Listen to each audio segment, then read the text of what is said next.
s'est mis à errer.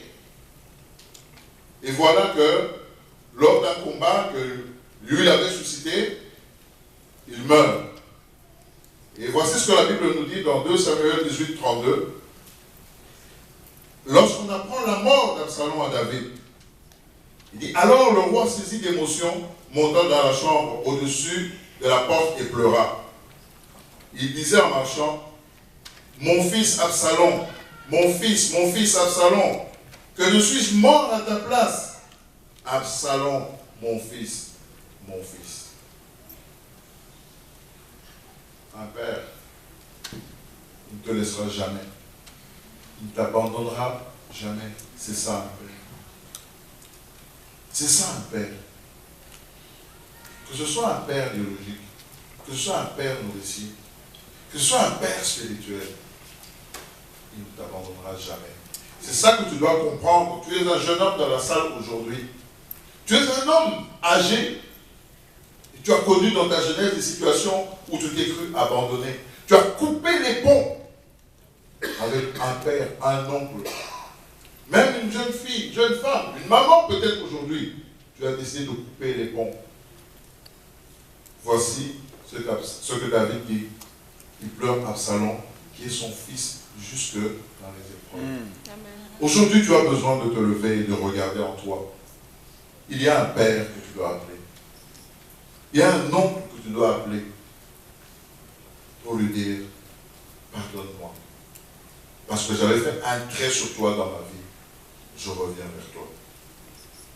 À travers la mort d'Absalom, David pleure également son propre échec comme père. J'ai échoué dans l'éducation des enfants. Qu'est-ce que j'aurais dû faire? Qu'est-ce que j'aurais pu faire? Est-ce parce que j'étais constamment absent? Dans les guerres à gauche et à droite? Est-ce parce que j'étais trop distrait que je n'étais pas à la maison? Absalom, mon fils. Chaque père a son Absalom à pleurer. Il faut pouvoir exprimer ce chagrin plutôt que de mourir de l'intérieur. Je l'ai dit, je le répète encore, les hommes meurent de l'intérieur. Ils sauvent la façade extérieure.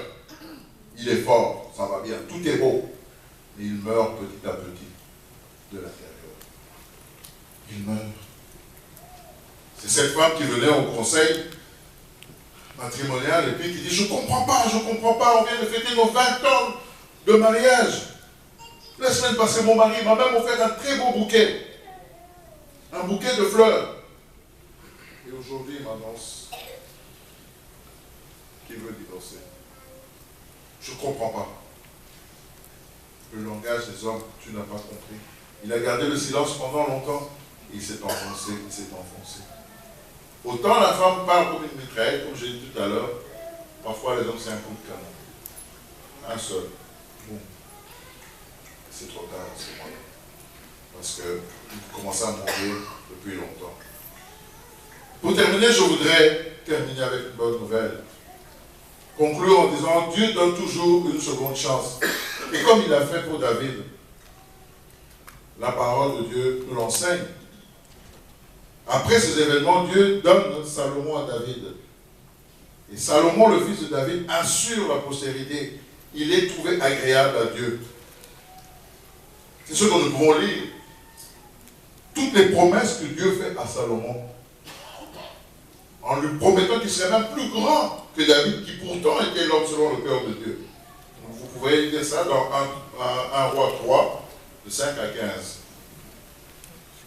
Ainsi donc, malgré tous ces échecs et ces travers, la Bible nous parle de David comme de l'homme selon le cœur de Dieu. La leçon pour nous, c'est Dieu veut travailler avec des personnes imparfaites. Tu ne peux pas être là aujourd'hui et te dire, moi je ne suis pas à la hauteur, moi je ne suis pas assez bon. Non, Dieu veut travailler avec toi, justement.